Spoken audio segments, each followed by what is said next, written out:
Certified Energy Manager certification. So, in 2013, you must be well underway in your LEED credentialing, and hopefully this seminar can help you understand benefits and the many options to achieving your LEED certification. So these are the training objectives. The audience is for all tiers of LEED professionals, and also for current certified energy managers or individuals interested in maintaining or pursuing energy manager certification. We'll go into LEED CMP 2012 and 2013, and then provide information throughout the presentation about how to maintain LEED and CEM credentials. This is our agenda. We'll be talking about LEED CMP Timeline, why pursue LEED credential maintenance, some differences between CMP 2012 and 2013, LEED CMP Recommendations, and finally some Certified Energy Manager credentialing information. So begin with the LEED CMP Timeline. This is an overview of the LEED credential maintenance timeline. So in 2009, there was a news of new testing requirement, basically 2 tests to become a LEED AP. And then there was an announcement of the various tiers, like Green Associate, LEED AP with Specialty, and the Fellow. And this kind of reminds me of the model that emulates the architectural tiers. So in approximately late 2009, you're obligated to declare your intention to remain legacy AP or accept specialty, and then you had to agree to credential maintenance. And then in 2011, opting in was free, and you were given 2 years to complete 30 CE hours. So most people try to, extend it out and start it as late as possible. So by the end of this year, 2013, the reporting periods for APs who opted in 2 years ago will end, and they must satisfy their credentialing maintenance. So why should we pursue LEED credentialing maintenance? Agreeing to credentialing maintenance annually demonstrates to your employer and customers that your technical skills are relevant and you're keeping up with sustainable building knowledge. The specialty communicates your proficiency in building design and construction and other specialty designations like interior design and construction, operations and maintenance, and others. You may discover that your common work activities may make earning CE hours relatively easy. And as reported by GDCI, only LEED AP with specialty may qualify for Innovative Design Credit 2. It is currently in the ballot phase, and it is to be determined if members will pass it.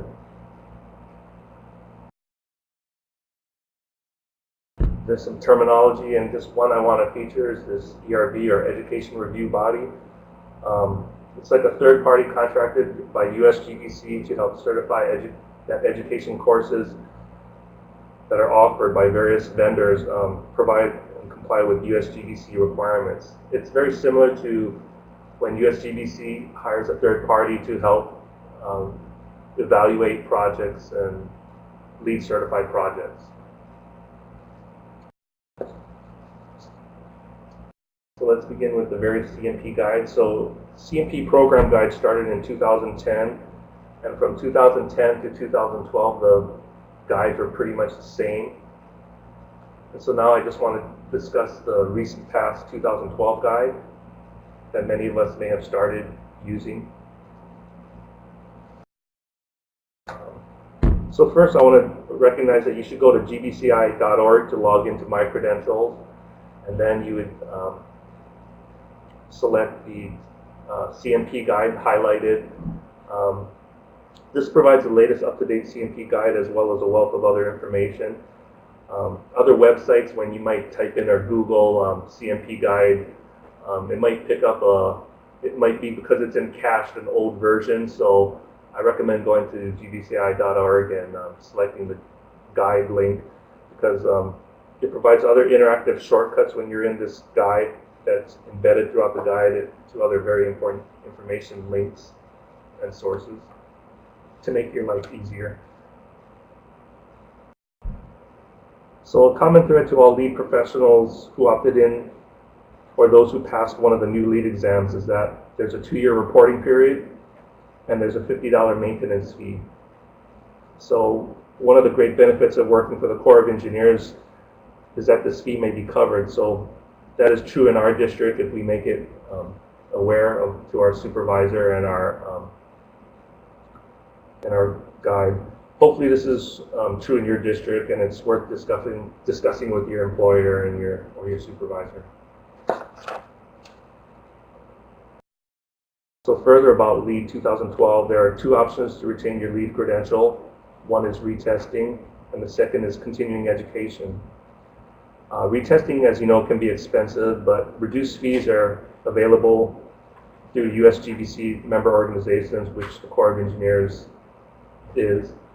So like the exam fee for a member is $150, otherwise it'd be $250 for a Green Associate, and a LEED AP exam would be $300 or $450 if you're a non-member. So there's some substantial savings to be achieved. So let's talk about retesting. Testing may not be as popular because it is time-consuming and arduous, but the big advantage of testing is that CE hours are not required. However, one caveat is that if you plan to retest, be aware of the major differences. There's a retesting before the reporting period and retesting after the reporting period. So I endorse retesting before the reporting period ends because you only need to pass the specialty exam you're interested in. In contrast, testing after a reporting period is more difficult because you must endure the cost and time to pass 2 exams and pay all applicable fees and just pass 2 exams. The second and most popular option for many, I believe, is to retain LEED credential is agreeing to GBCI credentialing maintenance. So this slide identifies the total credit hours required among the various tiers. So a Green Associate, you need a total of 15 CE hours. For a LEED with 1 specialty, you need a total of 30 CE hours. And for each additional specialty, you need an additional LEED. 6 specific LEED hours are required. And what we mean by LEED general is that all CE hours must be relevant to green building. And what we mean by LEED specific is that LEED specific continuing education must have been approved by and designated as LEED specific by the USGBC or the education review body.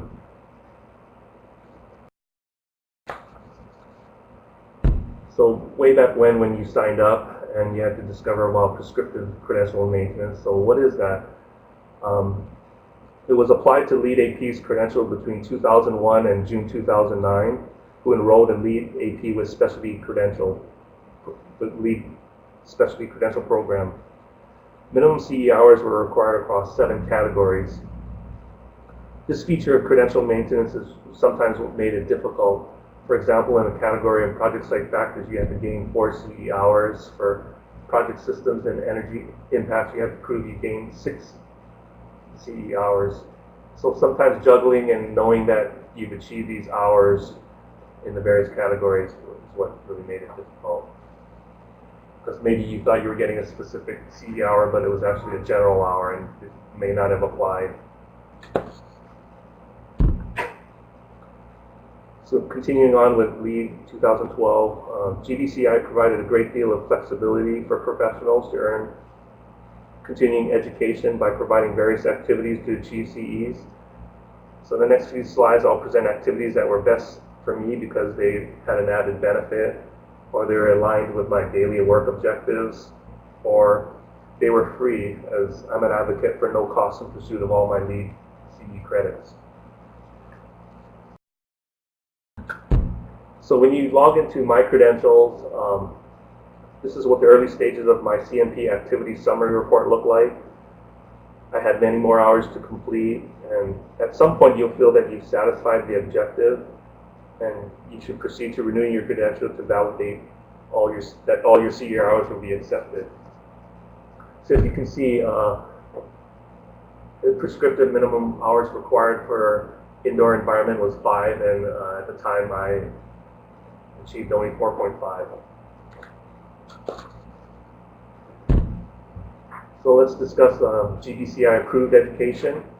This is one of the most rewarding ways to earn credible CEs because it has the ability to attend like live presentations and conferences like the recent completed AIA conference or the Green Build conventions. Benefits include networking with other people who have a common interest and learning something new to share with colleagues back at the office. But with these austere times and furlough imminent, a lot of this kind of training was discontinued, so we always have to seek other opportunities to achieve our continuing education, and hopefully we'll discuss some of those in the next few slides. So continue with GBCI approved education. The US GBC publishes approved courses that would qualify for CE hours without any scrutiny. This chart makes it convenient to know which courses apply to the various prescriptive categories, so you can align them and know that you're achieving the minimum requirement in each category. So we'll discuss the access to these US GBC CE hours in the next few slides. And I just want to say that I hope this course library continues to grow to accommodate future reporting periods, because hopefully it's not finite, and once you take so many courses, you might have to take at least 15 of these courses to satisfy a requirement. So hopefully the course library increases. Now we'll discuss non-approved education. CE hours can be earned by being the presenter or panelist in a presentation of at least 50 minutes in length and delivered in real time to a live audience or through broadcast technology. So today's presentation will qualify as a non-approved presentation. So we're fortunate in Hawaii that there are organizations that offer complimentary sustainable related presentations annually. So for example, in the slide I'm depicting the Civic Building Expo, which convenes annually at our Hawaii Convention Center, that offers approved and non-approved seminars. Also, you can look to your local chapter, like our Hawaii chapter, which provides a calendar of events that might provide one that will qualify for CE hours. So hopefully you can look to your local resources for opportunities. Then we talk about LEED project participation. It's a convenient activity to pursue for those who are currently active in the technical documentation of providing green buildings. And I just want to warn you that your name must appear and be assigned to the LEED credit at LEED Online in order to receive the corresponding 1 CE hour. And it's good to always document your project participation as well as other CE hours. In this case, with a template like the one identified here, that you proved you completed that credit with a certain feature. So now we're going to talk about the 2013 CMP guide and talk about some of the differences with the 2012. So the current Credential Maintenance Program Guide was updated in mid-2012, and it's currently valid till 2013. So let's discuss some of the significant changes in the next few slides. So GBCI listened to the feedback from LEED professionals. Basically, credential maintenance needed to be simplified. 7 categories from the past have been eliminated. Now there are only 4 activity types. Reporting your CE hour activity in the database is easier. No more using the tick box and filling out a lot of questions. Some organizations, and also they added that some organizations can automatically report CE hours to your GBC account. For example, when you go to the American Institute of Architects convention, if you give them your GBCI number when you slide your card and admitted to a course, it will automatically populate a GBCI that you've taken that course and achieve that hours provided. So in the 2012 CMP guide featured 8 activity types. Now there are only 4. There's education, which provides unlimited CE hours. LEED project participation, which provides unlimited CE hours. Authorship, and volunteering. Many of the previous activity cases have been consolidated into education activity, and I feel the education activity has broad appeal because it provides the most opportunities that can be easily accessed. So for that reason, it's my first choice when attempting to earn my CE hours. So the next few slides will discuss and focus on this type of activity. Education activity has the most content and courses that have been pre-approved by the Education Review Body or the USGBC. For that reason, when you renew your credentials, your CE hours should be accepted with no reservations. That's good because you really want to avoid any surprises when renewing and make it a smooth process and not have any rejects and having to scramble to get a few more credit hours. So throughout my CMP journey, I've experienced many providers that are capable of guaranteeing CE hours for a fee.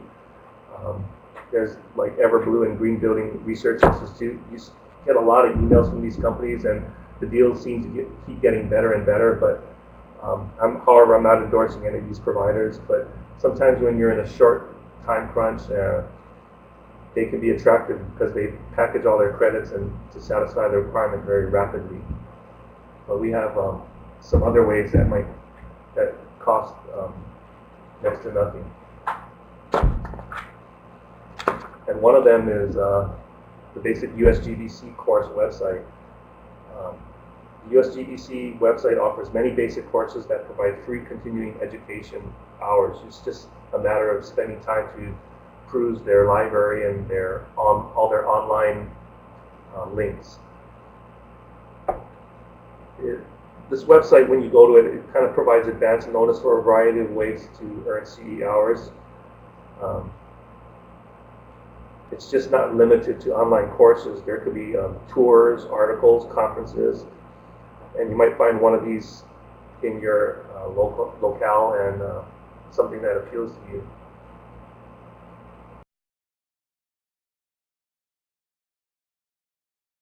Now we're getting to another free offering. Is the Army provides a free subscription to USGBC's online webinar program. So this information is really my key source for earning all my CEs. And as a core employee, the last couple of years, because of our association with the Army, we've enjoyed this complimentary education. Free access to USGBC's vast webinar program. The online courses that I've taken target multiple learning levels and subject matter categories and are sure to attract a wide range of employee interests, so there's something for everyone. I hope this free subscription continues because there's a great value for credentialing maintenance, and it just took a lot of relief off me and made it a lot easier from 2 years ago when we initially contemplated becoming a specialty, adding a specialty and not knowing how to achieve it, but this makes it much more palatable. So here it is, the website address for the Army's free subscription. Many of you probably have used it already or utilized it. Many in the LEED community and the Corps of Engineers have been sending out a lot of emails about it, and I think it's a great source. So the basic cost of a typical webinar is $65 to $80 per credit. However, again, because of our association with the Army and our core membership account, it's free. And this single website has the capacity to provide all your complete CE hour requirements for your reporting period. But just remember, there's other opportunities if you don't want to just completely satisfy your requirement by LEED online webinars. There's other opportunities that we just discussed. So drilling down into one of the course offerings, this highlights one of the webinar courses because of our Army subscription. So basically you want to identify the course you're interested in, and then you select the register button, and then you ultimately, what's new is you select the correct subscription link. Basically, a typical webinar is approximately 90 minutes in length or shorter, and there's a short quiz at the end to pass in order to earn the certificate and the CE hour. So again, in the 2013, reporting categories will be eliminated. This is good because, as I mentioned, there have been difficulties aligning the activities with the category's minimum CE hour requirement. So for example, this is much later on in my credentialing plan. I thought I was taking enough courses to satisfy the improvement to indoor environment category 5, and I had, which requires a minimum 5 prescriptive hours. But in actuality, it got assigned to another category, so I was left with being like half an hour short of meeting the minimum. But what I recently understand is sometimes if you have excess in another category, I checked this with the USGBC, that you can actually go into that add-in review of another category and switch the hour applied to that category to a category that you're deficient in. I'm not sure why that works, but that's what I was told. So maybe they're a little bit loose about validating some of these credits, possibly. Continuing on with LEED CMP 2013, unforeseen circumstances may prevent you from completing your credential maintenance within your 2-year reporting period. So now there's a means to request a waiver and seek some relief. So this is a list of some of the hardships that may apply, but nothing is guaranteed. But as GDCI, I'm sure they're flexible and will be willing to help you out. Continuing in recent news of the CMP 2013, GDCI is inclusive and they don't want to leave anyone behind. So in November 2012, they offered an alternate path for meeting prescriptive requirements, and it is called the Principles of LEED. Basically, you can upgrade for free for a limited time. So if you're a LEED AP with specialty, or you're a LEED AP and opted in but you did not complete your CMP, all you need to do is register for the Principles of LEED course, complete the 6 or so webinars by October of this year, so there's still a lot of time, and you'll receive your specialty credentials. So then at that time you'll begin your first reporting period. So it's pretty simple if you want to gain extra credentials or a specialty. Or if you're a LEED AP with specialty in the prescriptive path and you've completed the Principles of LEED's webinar, you'll gain 6 CE hours, and then all you have to do is complete the balance of your CE hours with no restrictions, no categories to report before your original reporting period. So they're trying to make it really easy to fold more members in and try to gain your attention with this Principles of LEED. So I think USGBC's greatest strength is its ability to improve, build something greater. For example, they solicit a lot of member feedback, and because of that, the CMP 2013 was simplified because of us. So I just want to conclude by talking about some LEED CMP recommendations. So you want to really plan enough time to complete your CE requirements within the reporting period. You want to always go to My Credentials or at gdci.org for the most latest up-to-date information. And basically determine if you want to make your plan simple or complex depending on how much time you have. And remember to keep good records in the event of an audit. And basically log all your CE hours in at My Credential. I'm finished, and thank you for your time. And now Reynold Chun will discuss Certified Energy Manager highlights. Thank you.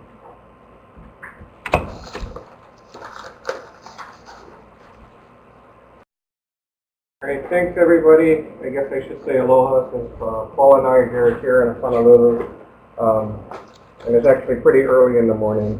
So let's see. Let me go to the next slide. Certified Energy Manager.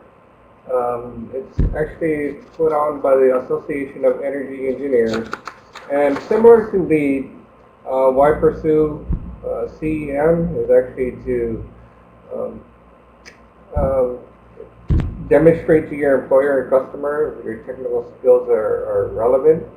And I guess now that we're requiring for the Army to do energy audits, I think it might be a good idea for maybe one or two or a few of you in your organization to pursue certified energy manager credentialing. And how I got my credentialing was a 1-week class and take an exam on the Friday, so the exam was about a half a day. And we'll be talking about how to maintain your certification and what credits you need and how much it's going to cost to maintain it. So again, a little bit about terminology. Let's see, AEE, Association of Energy Engineers, CEM, Certified Energy Manager, CEU, and Professional Development Hours. So the renewal process, after you take the exam and take the class, price LEED recertification is required every 3 years rather than 2 years. The renewal fee is $300, and again, for our district, if it's in your IDP, your individual development plan, with the supervisor's approval, there is a very good chance that you could get it reimbursed by your employer. There are 10 renewal credits required, and those are broken up by different categories. So the 10 renewal credits, it could be continued employment in the energy industry, so your continued employment with the Corps of Engineers, 1 credit per year or 3 credits maximum. Membership in a professional engineering society, that's similar. And then continuing education, similar to LEED. So energy-related seminars, college courses, and the in-house self-paced or online seminars. They also give credit for professional awards or papers presented in the energy industry, and also offices held in the professional engineering society. So for continuing education, the credits may either be CEUs or professional development hours, and a professional development hour, 10 professional development hours is the equivalent of 1 CEU. So the professional course, such as this one, you gotta take 10 hours of them in order to get 1 credit. And then contact hours, again, training that does not provide a CU or PDH, a professional development hour. And then to calculate the renewal credits is actually, you divide it by 5, so you get 2 credits for 10 contact hours rather than 1 to 10. So it's pretty simpler, a little simpler, a little more simpler than LEED, but that's basically it regarding the credits. So what happens when you do retire? You actually have to prove your age, but then you don't have to take any continuing education or credits. You are exempt from paying renewal fees, and then but you won't be listed in the directory of actively practicing certified professionals. So I'm not up here yet, but hopefully I'll get to that point where I can show retirement in 65. But when you do decide to retire, you could change your status. And then, of course, there's always penalties if you don't renew. So if you don't renew, if there is a threat of termination of certification.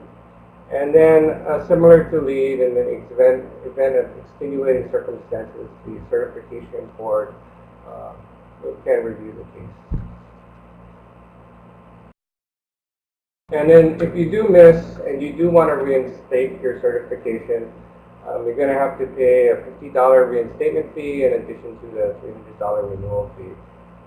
And then you're going to also have to retake the certification exam. And I know for me, it was it was a pretty lengthy exam, so I wouldn't want to retake the exam. So that's, I think, the biggest encouragement for me to upkeep my certification. Free online training. There's a bunch of things here. And I've been getting a lot of email from the FEMP website, and I actually logged on a few times.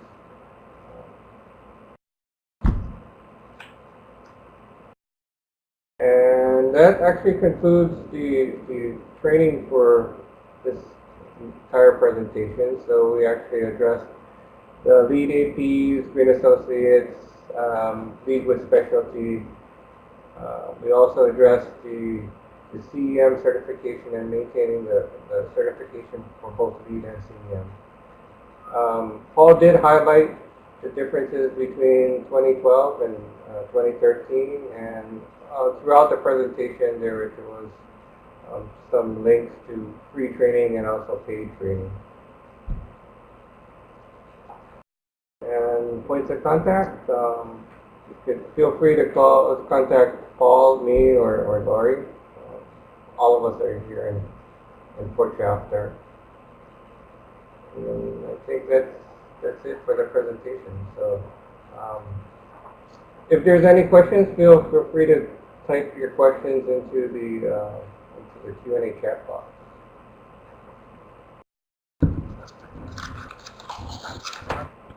So I've got a question, or a statement rather, about the prospect class. The Corps does have a Sustainable Military Building Design and Construction Prospect course, number 244.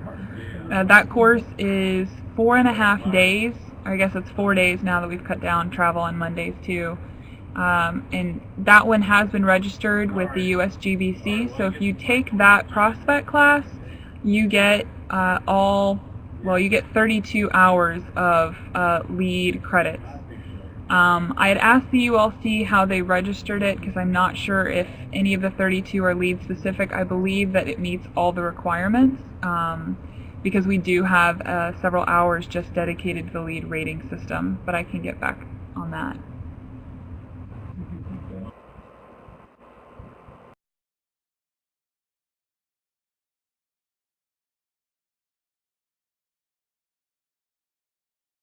So we have a question, what is the DH to CEU conversion for LEED?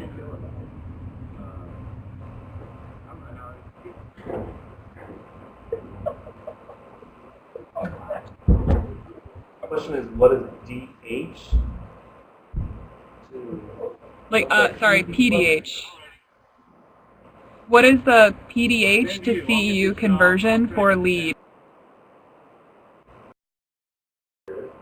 Gee, I'm not sure what you mean. Yeah. What is PDH? What is The professional development hours are specific to the CEM, so it's unrelated? Yeah.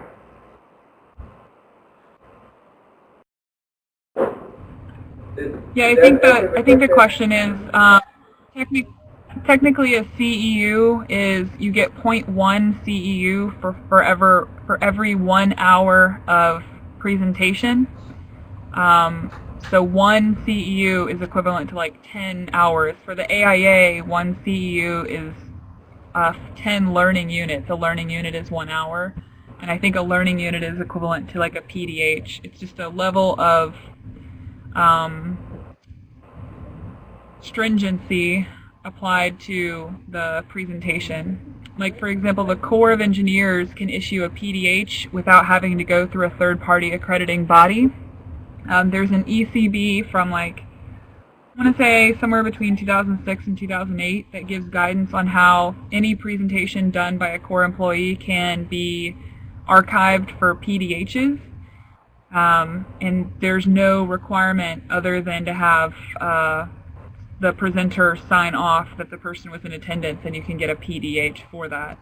A CEU requires third-party endorsement, so like the AIA is our endorser for these webinars to gain CEUs.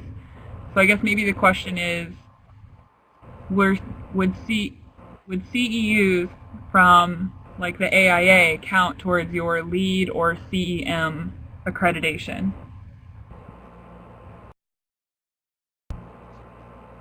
Yeah, I know for the CEM it would. Let me give that to.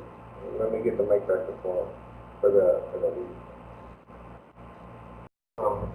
Basically, I think it just depends, and I don't want to say yes or no. It would be best to just contact the GBCI and get some clarification.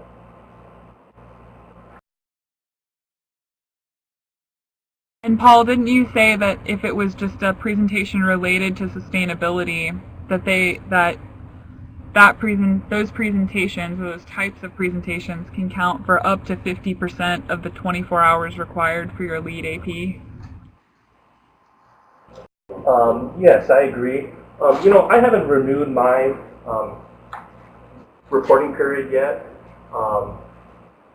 So I don't know how they're going to scrutinize it or how easy or difficult it'll be.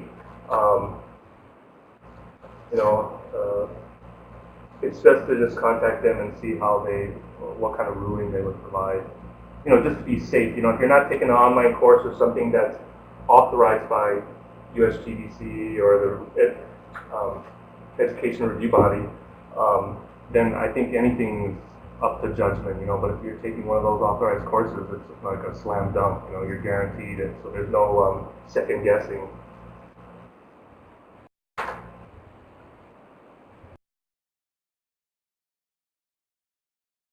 That answers your question. Do you guys have any comments on how long it takes to input this information, whether it's an easy or difficult process with the various systems? You mean completing your credit hours in the it's pretty easy.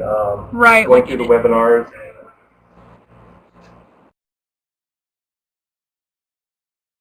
I'm sorry. Go ahead. I was just going to say, right, like in addition to the obviously 30 hours of one-on-one training, how much additional time does it take to go through all the registration and process? Do you need to allocate?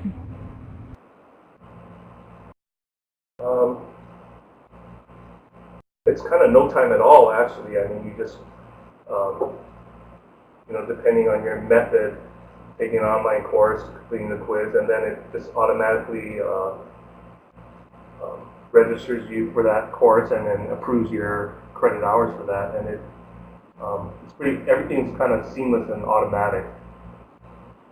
And then once you feel you've satisfied that requirement and you've populated enough credits to balance out what the requirement is, you just hit validate my certification, select that button, and proceed. Like I said myself, I haven't done that yet because I'm just waiting. Because one of the things I learned is that basically, is there any advantages or disadvantages to renewing early?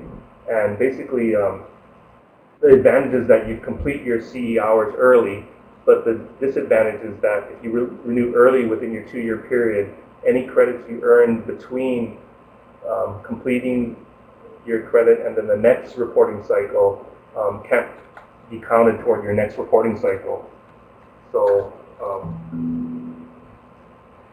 so your next reporting period, your next 2-year reporting period begins at the conclusion of your original reporting period, not at the conclusion of when you completed all your CE hours and forwarded it to GBCI for authentication.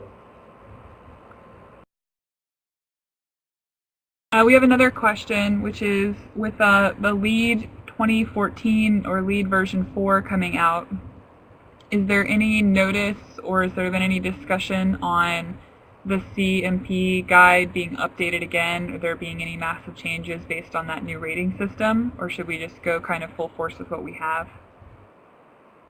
I would expect you just continue with what you have. But I notice sometimes, they maybe because you're going to a website that doesn't have, has an old cached version of CMP guide, that going to that gbci.org and selecting the most up-to-date, because sometimes they're very different.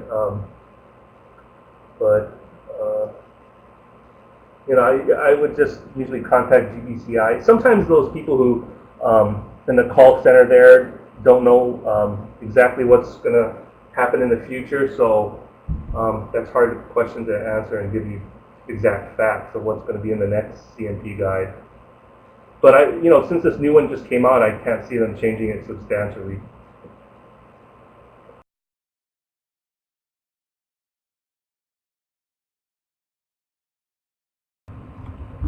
And I have a note from Rich Snyder, who is the Army's representative to the US GVC, and he just wanted to make sure that everybody was aware, and you already had a slide on this, Paul, that the CMP reference guide is a great resource, and that he'd allow about a half an hour just to keep the information up to date and be able to document the materials being claimed. But that's all the questions that I have.